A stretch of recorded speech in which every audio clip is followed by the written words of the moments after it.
Hello আমার কলিজার বন্ধুরা, আশা করি তোমরা অনেক অনেক ভালো আছো। আমিও অনেক ভালো আছি। বন্ধুরা, তোমাদেরকে মজা দেওয়ার জন্য চলে এসেছি নতুন গল্প নিয়ে। আর আজকের গল্পটি অনেক মজাদার হতে চলেছে। আর হ্যাঁ, আজকের গল্পটি শুনলে তোমাদের পাইপ দিয়ে জলের স্রোত বয়ে যাবে, তাই গল্পটি শোনার আগে অবশ্যই হেডফোন ব্যবহার করো। তাহলে বন্ধুরা, চলো আজকের গল্পটি শুরু করি। আমার নাম কামরুল। আমি নরজগঞ্জ জেলার রূপগঞ্জ থানার একটি গ্রামে থাকি।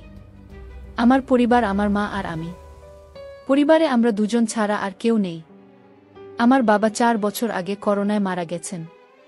আমাদের বাড়ি গ্রামের পশ্চিম কোণে। বাড়ির পর আর কোনো পাহাড় জঙ্গল ভরা নেই যেখানে কেউ আসে না। বাড়ির পাশে কয়েক বিঘা জমি আছে। আমাদের মা ছেলের সংসার ভালো যাচ্ছে না। আমি একটি কাপড়ের দোকান চালাই এবং আমার সংসার খুব ভালো চলছে। আমার বয়স 20 বছর এবং আমার মায়ের বয়স 37 বছর। আমি 15 সালে বিয়ে করি এবং 1 বছর পরে আমি পৃথিবীতে আসি। আমার গায়ের রং খুব ফর্সা। আমি যতটা সুন্দর আমার শরীরের অঙ্গ, সে আমাদের গ্রামের আর কোনো সুন্দরী মহিলা নয়। কেউ বলবে না। আমার মায়ের 21 বছরের বাচ্চা আছে। 22 বছরের বিবাহিত মহিলা, ঠিক আমার মায়ের মতো। আমার মনের খুব একই রকম ভালোবাসা আমাকে আমার মা কখনো দেয়নি তার জীবনের এক শব্দ। যাই হোক, আসল গল্পে আসা যাক। আমার মাকে নিয়ে আমার কোনোদিন খারাপ চিন্তা ছিল না, শুধু একজন সাধারণ মা এবং ছেলের মতো। কিন্তু আমি বড় হওয়ার সাথে সাথে আমার বয়সের চেয়ে বড় মেয়ে এবং মহিলাদের দেখার গভীর ইচ্ছা জাগতে শুরু করে। কোনো ম্যাডাম বা আন্টি সবসময় নজরে ছিল না এবং এখন এটা বেড়েছে। 21 বছরে অনেক লোক বিয়ে করে, কিন্তু আমি এখনও বিয়ে করিনি। আমি দোকানে কাপড় বিক্রি করি। বেশিরভাগ মহিলাদের পোশাক, তাদের সামনে নিজেকে সামলানো খুব কঠিন এবং উপরে যে আমি গ্রামে একমাত্র কাপড়ের দোকান, তাই সবাই এখানে কেনাকাটা করতে। গ্রামে কোনো মহিলা বা মেয়ে নেই। আমি জামা কাপড় সাইজ জানি না।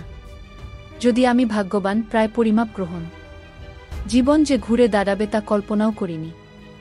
এক রাতে আমার স্বপ্ন ছিল যে মা এবং ছেলে দুজন মানুষ, তাই আমরা একই ঘর দিয়ে হাঁটছিলাম। আমার মা আমার উল্টো দিকের বিছানা ঘুমাচ্ছিলেন। আমাদের মধ্যে বেড়া ছিল। আমি মুছে টয়লেটে গেলাম। টয়লেট করে রুমে ঢুকতেই হঠাৎ মায়ের পাশে গিয়ে চোখ আটকে গেল। শাড়িটা উঠে গেল আর আমার পা দুটো বেরিয়ে গেল। কিন্তু এটা দেখে আমার চোখ আটকে গেল। আমিও আমার মায়ের কাছে গেলাম। আমার মা গভীর ঘুমে, নিঃশ্বাসে আমার বুক ধড়ফড় করছে। কেউ আমার বুক ধাক্কা দিচ্ছে। আমি আমার সৌন্দর্য উপভোগ করছিলাম। হঠাৎ মা ঘুমের মাঝে জেগে উঠতে শুরু করলেন। আমি দ্রুত বিছানায় এসে শুয়ে পড়ল। সারা রাত শুধু মায়ের কথা ভেবেই পার করলাম। আমি একটু ঘুমাতে পারিনি। অনেকদিন পর সকালে ঘুম থেকে উঠে ওপরে গিয়ে দেখি মা গরুর দুধ দিচ্ছেন। আগেও দেখেছিলাম, কিন্তু আজ দেখলাম মায়ের পিঠ। নায়িকারা সবাই ব্যর্থ। রাতে আমার ছোট্ট সৌন্দর্য দেখার পর আমি আমার মায়ের প্রতি নিষিদ্ধ আকর্ষণ অনুভব করতে লাগলাম। এটা ভালো না খারাপ তা নিয়ে ভাবিনি। আপনি জেগে উঠছেন বলে রাখা ভালো। তুমি আমাকে সবসময় বাবা বলে ডাকো আর যাই বলো। আমি ভাবিনি যে আমি কি করছিলাম সে বুঝতে পারে। যাও, মুখ ধুয়ে আমাকে খাওয়াও। মা, আমি আজ দুধ খাবো। আমি কিছু বলতে লাগলাম। স্বামী তো আমার ডাকে ফিরে এল। মা, আমি শুধু এই দুধটা খেতে চাই। তুমি গরম না করলে আমি এভাবে খাব কি করে? তুমি খাওয়াও। এখানে এসো, পাগল ছেলে। মা ঢেলে দিল 1 গ্লাসে দুধ দিয়ে। মা আমার চুলা দিয়ে বলল, এখন গিয়ে হাত মুখ ধুয়ে ফেল। হাত মুখ ধুয়ে খেতে এলাম। বলল, আজ খাবার দাও। আমি অবাক হয়ে বললাম, কি হয়েছে? আজ আমি তোমাকে খাওয়াতে পারি না কেন? আমি খাওয়ানোর সময় বললাম, ঠিক আছে মা, তুমি কি আমাকে ভালোবাসো? আমার প্রশ্ন। মা ভয় পেয়ে গেলেন এবং বললেন, কি হয়েছে? আজকে এমন করছেন কেন? ভালো লাগছে না? সে আমার কপাল আর গাল ছুঁয়ে দেখল আমার জ্বর আছে কিনা। বলল, ওহ মা, আমার কিছু জিজ্ঞেস করার নেই। ভাবল। মা বলল, তুমি ছাড়া আমার জীবনে আর কেউ আছে নাকি? সারা জীবন আমি তোমাকে আমার নিজের জীবনের চেয়েও বেশি ভালোবাসি, কিন্তু হঠাৎ কেন তুমি এসব জানতে চাও? আমার বাবা মারা যাওয়ার পর থেকে তুমি আগের মতো নেই। সাজনা নতুন কিছু পড়ো না, আমার ভালো লাগে না। মা হতাশ হয়ে বললেন, আমার বামি মারা গেলে কোনো নারীর অস্তিত্ব থাকবে না। তুমি আমার জীবনে আছো বলেই আমি বেঁচে আছি, নইলে আমি থাকতাম। আমার বাবাকে অনেক ভালোবাসে, সব স্ত্রী তাদের স্বামীকে ভালোবাসে। আমিও বেঁচে থাকতাম, কিন্তু তুমি আমার ইচ্ছা প্রমাণ করেছ। তুমি আমার পছন্দ ও সাজগোজ করো, কিন্তু তা করো না। তুমি যদি আমাকে ভালোবাসো তাহলে এমন করো না। আমি চাই তুমি সুখী হও। চাই তুমি বিয়ে করে সুখী সংসার কর, তাহলে জীবন ভালো যাবে। আমি নিজেও জানি না কেন কথা শেষ হলো আমার গালে। তিনি বলেছিলেন যে বাবা মারা গেছেন বলে তিনি তার মাকে অন্যের বিছানায় রাখতে চান। আমি ভারাক্রান্ত। আমাকে খাওয়ানো কঠিন। আমি যাব। চিন্তা করবেন না। মা উঠে কাঁদতে লাগল। আমি উঠে তার কাছে গেলাম। আমি বোঝানোর চেষ্টা করেছি কিন্তু সে আমার কথা শোনেনি। মা বলল, এখন আমার চোখের সামনে থাক। আমি মায়ের কথায় ভয় পেয়ে দোকানে চলে গেলাম। রাতে মেয়েটা কিছু বলল না। আমি শুয়ে পড়লাম, যেন ঘুমাচ্ছি। আমি যখন বিছানা থেকে উঠে ওর সামনে বসলাম, মা চোখ জ্বালিয়ে আমার গালে থাপ দিয়ে বললেন, ব্যথা লাগছে, আমাকে মাফ করবেন না মা, এমনটা আর কখনো বলবেন না, আমাকে বুঝবেন না। আমি ভেবেছিলাম হয়তো তুমি ভালো থাকবে, কিন্তু আমি জানতাম না তুমি কষ্ট পাবে। আমাকে মাফ করে দাও। মা সাথে সাথে আমাকে তার বুকে টেনে নিয়ে বলল, বাবা আমি তোমাকে অনেক ভালোবাসি, তোমার ছেলে তোমার বাবার পর নিজের সুখ চায় না, তুমিই আমার একমাত্র সম্পদ বাবা, আর কখনো বলবে না বাবা এটা বলবো না, মা আমার উপর রাগ করে থেকো না। এখন যখন আমার কষ্ট আর ভয় কেটে গেছে, আমি আবার মার সৌন্দর্যে আকৃষ্ট হলাম। পরের দিন বিকেলে বাসায় এসে হতবাক হয়ে গেলাম। আমি একটা সবুজ শাড়ি আর হলুদ ব্লাউজ পরেছিলাম। সে আমার দিকে তাকিয়ে হাসল। আপনি নতুন শাড়ি পরেছেন নাকি অন্য কেউ আছে? আমি খুশি হয়ে মাকে জড়িয়ে ধরলাম। মা উত্তর দিল, তুমি আমাকে জানো, তুমি খুশি? আমি খুশি। আমি এটা পছন্দ। সে কখনই বিয়ে করবে না। মা বলল, বিয়ে করবে না কেন? থাকবো শুধু তোমার সাথে। মা, ওরে পাগল, আমি বিয়ে করতেই থাকব। সমস্যা কি? আমি বললাম, আমার আর তোমার মাঝে আর কেউ আসতে পারবে না। আমি চাই না কেউ আমাদের মাঝে এসে বিয়ে করুক। কথা বলবে না। আমি তোমাকে ছাড়া আর কারো সাথে সংসার করতে চাই না। মা আমার ছেলের সহানুভূতিশীল মনোভাব বোঝেন, কিন্তু তিনি জানেন না যে আমি তার হৃদয় এবং আত্মা পাওয়ার কথা ভাবছি। আচ্ছা বাবা, তোমাকে আর বলবো না। না, আমার কেমন লাগছে? বললেন, আমি একটা পোশাকের মতো অনুভব করছি। ক্ষেমা লজ্জা পেয়ে বললেন, দুষ্টু, মজা কর। সত্যি বলছি। বিশ্বাস করো। ঠিক আছে, এখন বসো। আমি পুলে গিয়ে গোসল করলাম। বাড়িতে পুলটা আমাদের বাড়ির পাশেই। আমি গোসল করে শরীর মুছে দিলাম। ওই হালকা ভেজা তোয়ালেটা পড়ে গেল, আর আমি মায়ের সামনে দাঁড়িয়ে বললাম, ভিতর থেকে লুঙ্গিটা নিয়ে আসো। মা হঠাৎ খেয়াল করলেন, আমার তোয়ালেটার দিকে চোখ নামিয়ে দেখল আমি স্পষ্ট বুঝতে পারছি।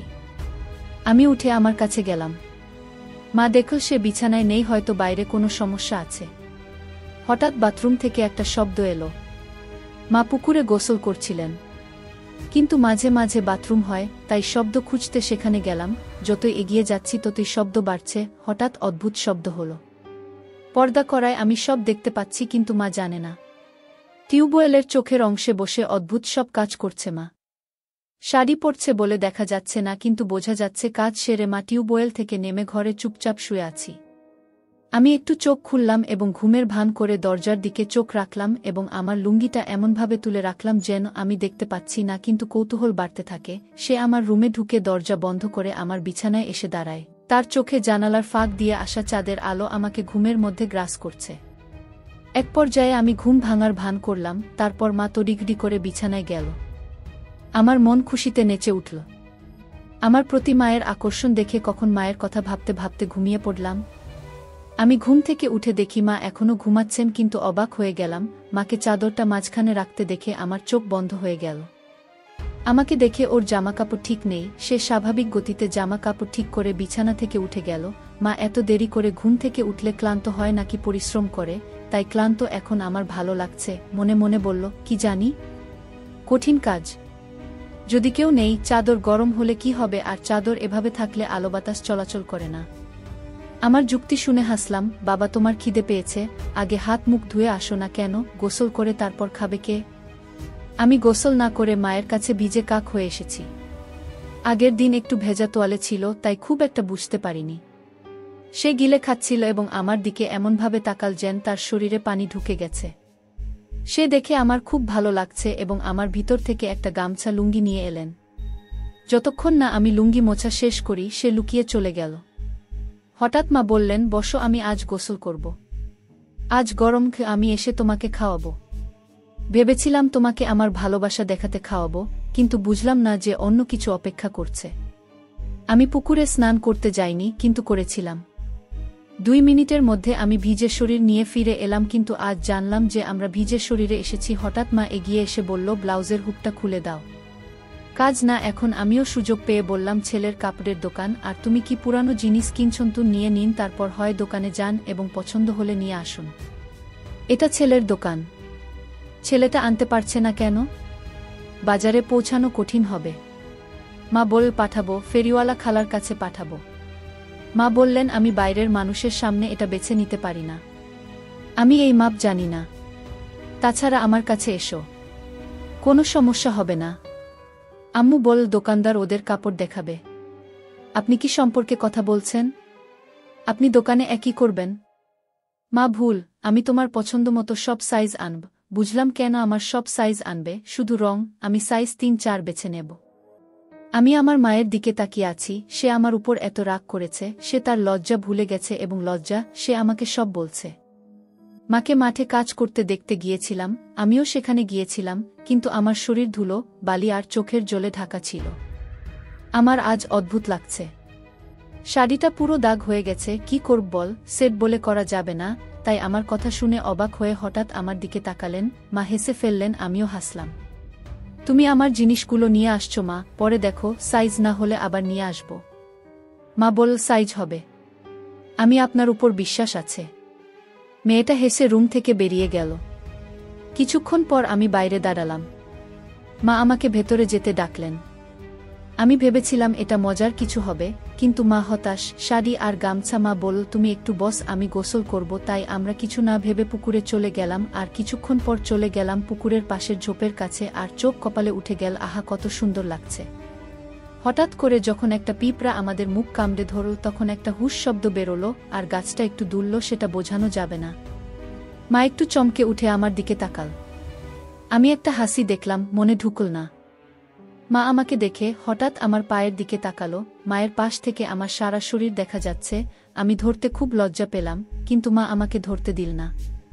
ডাইভিং এবং জল থেকে ওঠার পরে মা একটি অকল্পনীয় কাজ করলেন, ডানাগুলিতে উঠে দাঁড়ালেন, আমার দিকে তাকিয়ে একটি অদ্ভুত হাসি দিলেন। মায়ের এই রূপ প্রথম দেখে আমি হতবাক। তাড়াতাড়ি বাড়ির সামনে গিয়ে দরজায় বসলাম। আবার সে অবাক হয়ে আমার সামনে দাঁড়িয়ে হেসে বলল, আমি ক্ষুধার্ত বাবা। আমি বললাম, হ্যাঁ মা, তুমি এত সময় নিয়েছ যে বুঝতে পারছো না। আমি আমার চোখে বোকার মতো তাকিয়ে আছি। ব্যাপারটা আমরা দুজনেই আগে জানি, কিন্তু কেউ স্বীকার করে না। এগোতে পারছি না, সময় নিচ্ছি। কিন্তু মা এক কদম এগোতেই সে আমার দিকে এগিয়ে এসে বলল, বাবু তুমি কি দেখছো? আমিও আমার লজ্জা কাটিয়ে উঠলাম এবং বললাম, আমি এগুলো নিয়ে এসেছি তোমার পড়ার জন্য। গম্ভীর হাসি দিয়ে আমার মুখ সে বলল, কেন? আপনি তাদের পছন্দ করেন না? আমি তাদের পছন্দ করি, তবে আমি যা নিয়ে এসেছি তা আরও সুন্দর মানবে। আপনার দিকে কড়া নজর রাখছে। দেখি মা আমাকে সুযোগ দিচ্ছে। আমি ডুবতে দেইনি। বলেন, আপনার কেমন লাগছে তা দেখার দায়িত্ব আমার। মা চোখ ঘুরিয়ে বললেন, তাহলে গ্রামের সব মেয়েরা আমার দিকে তাকিয়ে আছে গিউ। মার একটু ঝলছে, তাই বললাম, আর একটু জ্বালাতে দেখব। আর কিসের জন্য সচরাচর দেখা যায়, তাই দেখি। টাকা দেয়, ভালো জিনিস বুঝিয়ে দেয়, ভালো দেয়। আমি তাকে পড়ি সবার কাতারে, আমাকে কি দিতে হবে? আমিও মুচকি হেসে বললাম, আপনি যদি কাস্টমার হন, তাহলে টাকা নেওয়া পাপ। আপনি কি চান? পাথরটি তাকে আঘাত করে। এখন সে ঘুঘু ধরতে চায়, সে পড়ে যায়। তাই নিজের উপরই ঢিল ঢালছেন তিনি। আমাদের দেখা হবে, তুমি বসো। আমরা ভিজে শরীর নিয়ে ঘরে ঢুকি।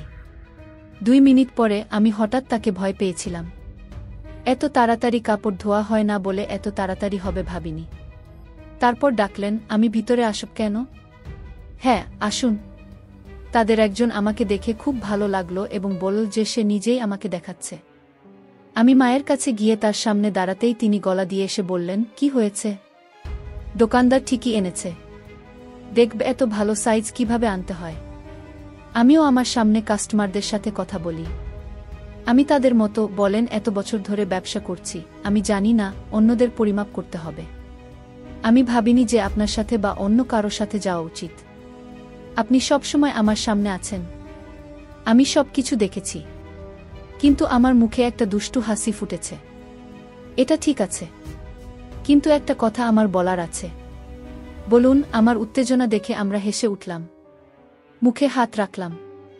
মা, কোনো সমস্যা নেই, এটা সম্পূর্ণ বিশৃঙ্খলা, কিন্তু আমি অন্য টাইপ করতে চাই না, আপনি জানেন। কিন্তু পরিমাপ নিন। আরে না। আমি এক প্রকার দৌড়ে টেপ নিয়ে এসে আমার সামনে দাঁড়ালাম। অন্যদের স্বাভাবিকভাবে পরিমাপ নেই, কিন্তু আমার সামনে সে তার বুকে ঘষছে। কোন দিক থেকে শুরু করব জানি না। ঘটনা দেখে হাসছেন কেন? আমাকে কি পরিমাপ করতে বলছেন? আমি পিছনে ঝুঁকে আমার বুকে ফিতা রাখা। আমি এখনও তা করিনি। আমরা আরও বলেছিলাম যে আমি আমার বুকে কাঁপুনি পেয়েছি এবং আমি আমার মুখে একটি চাই না। আমি এটা তো মা, তাতে সমস্যা কি? আমি যদি বাইরে কর্মস্থলে থাকতাম, আমি কি তোমাকে এত স্বাভাবিকভাবে বলতে পারতাম যে তোমার নিজের গর্ভের সন্তান? তুমি না চাইলেও আমি চলে যাই কারণ তোমার প্রয়োজন নেই। আমি আপনার হাত ধরে বলুন, আসুন, আমি দুঃখিত। আমার কত রাগ করা উচিত বা আমার কি করা উচিত? বাইরের লোকের কাছে গিয়ে ক্ষমা চাইবে? আচ্ছা এসো, তোমার হাত সরান। মা, আমি যদি না পারি তবে নিয়ে নাও। এই লজ্জায় আমার খুব ভালো লাগছিল। বন্ধুরা, আমি সিথি দিদি। আমি অনেক কষ্ট করে তোমাদেরকে গল্প উপহার দেই। আমার গল্পটি ভালো লাগলে অবশ্যই আমার চ্যানেলটি সাবস্ক্রাইব করবে আর পাশে থাকা বেল আইকনটি অল করে দিবে। তাহলে বন্ধুরা, আজকের মতো বিদায় নেই, দেখা হবে আগামী ভিডিওতে।